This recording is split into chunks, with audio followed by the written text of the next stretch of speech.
Hello, in today's video we'll be replacing the spark plugs on this Cadillac ATS. Being a turbo model, you'll want to replace them at about 60,000 miles sooner than you would a non-turbo model, and that's just about where this one's at. To get started, we'll need to remove this bolt that holds the engine cover on, and for this we'll need a T30 Torx bit. And as with all the bolts in this video, we'll want to rotate them counterclockwise to remove them.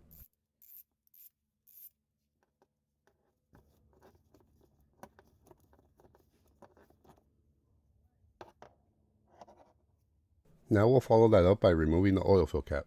And with that, our engine cover is ready to come out. Or maybe not. One thing to note, if it doesn't just slide out, it may still be stuck to the insulation in the back.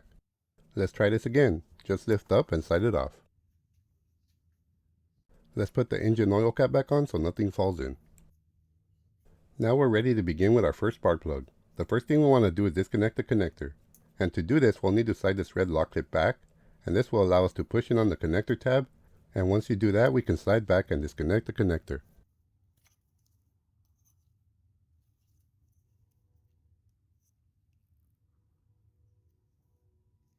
This little black tab is what we want to push in on, and we can just move the connector out of the way for now. Now to remove the ignition coil, we'll want to use a 10mm socket for the retaining bolt. And all we want to do is break it loose, and the rest we can remove by hand.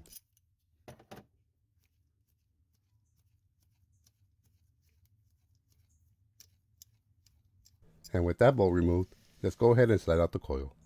Now to remove the spark plug, we'll want to use a 5/8 spark plug socket with a 6-inch extension. And what makes it a spark plug socket, it has a small rubber insert that holds a spark plug, so as you're removing it and installing it, it'll keep it from falling down. Let's go ahead and remove the spark plug. Once you got the spark plug socket fully seated, using a ratchet you'll want to turn it counterclockwise. The longer the ratchet you use, the easier it'll be to loosen.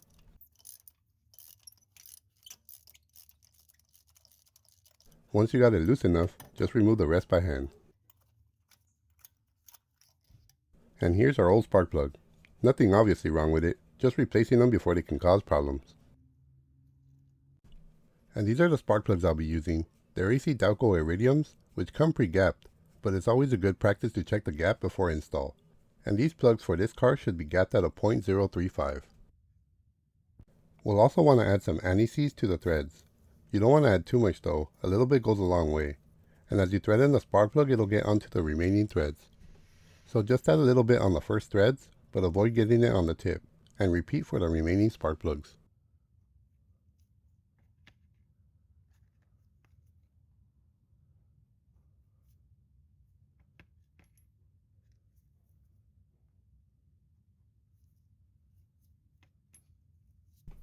And this is why you always want to check the gap. When checking this last one, I noticed that the gap was smaller than it should be, so I had to re-gap this one. I'll have a video linked in the description or at the end of the video on how to specifically gap and check the gap on your spark plugs. And that's just about where we want to be gap-wise. Now that we got them all checked and prepared, let's get back to the install. We'll want to thread the spark plug in as far as it goes by hand, so you avoid damaging the threads on the cylinder head. And now we can snug it up with the ratchet and torque it to spec with the torque wrench.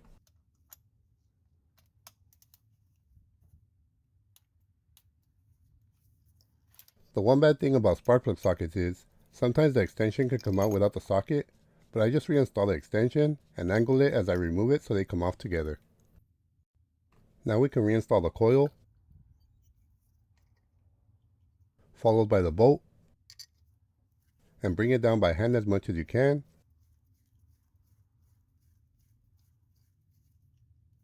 Then tighten it down with the ratchet. Followed by the connector.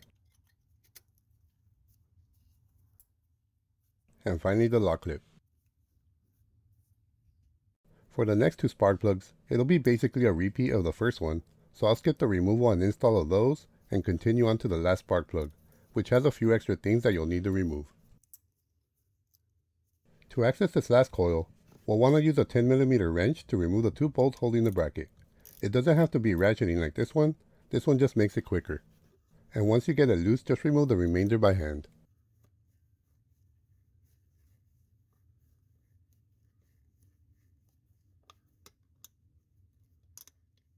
And there's one, Now we just gotta do the same on this other bolt.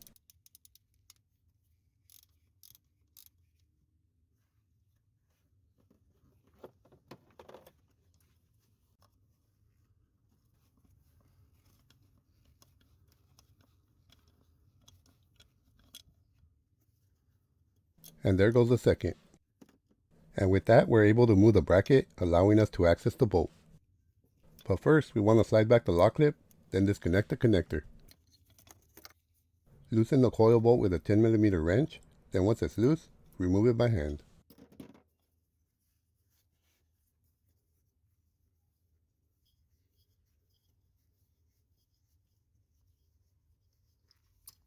Now with that bolt off, we can slide out the ignition coil.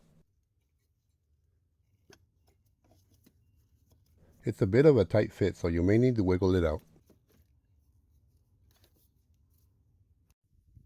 Now using the spark plug socket and extension, loosen and remove the last spark plug.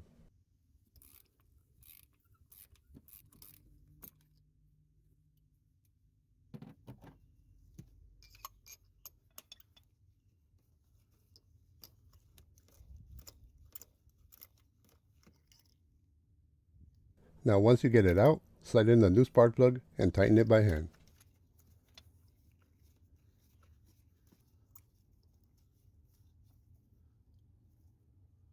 And now finally torque it to spec.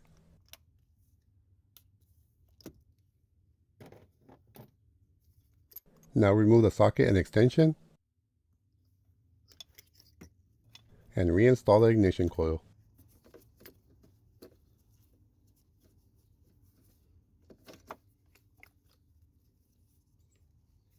Once you get it into position, reinstall the bolt by hand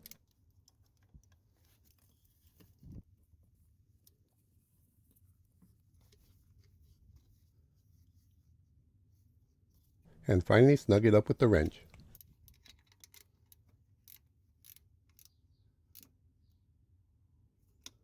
Followed by the connection plus the lock clip.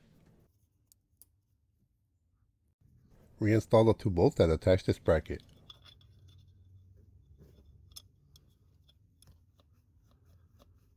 There's one, and now for the second.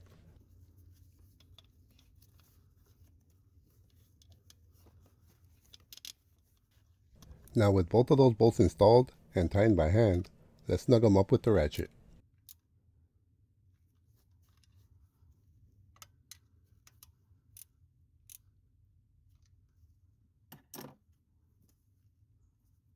Now finally reinstalling the engine cover. These two tabs will be sliding into the slots on the bracket, so you'll want to make sure that you get them both in.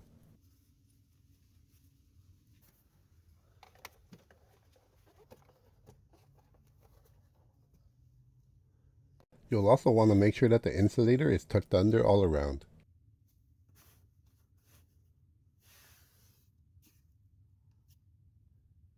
With all that lined up, let's reinstall the oil cap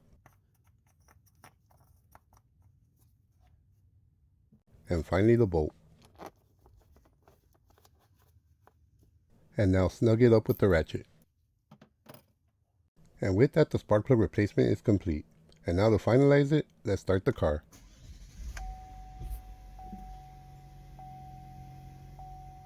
Well, I hope you found this video helpful and informative. If so, please click that thumbs up button to support my video and my channel. And please subscribe if you haven't done so.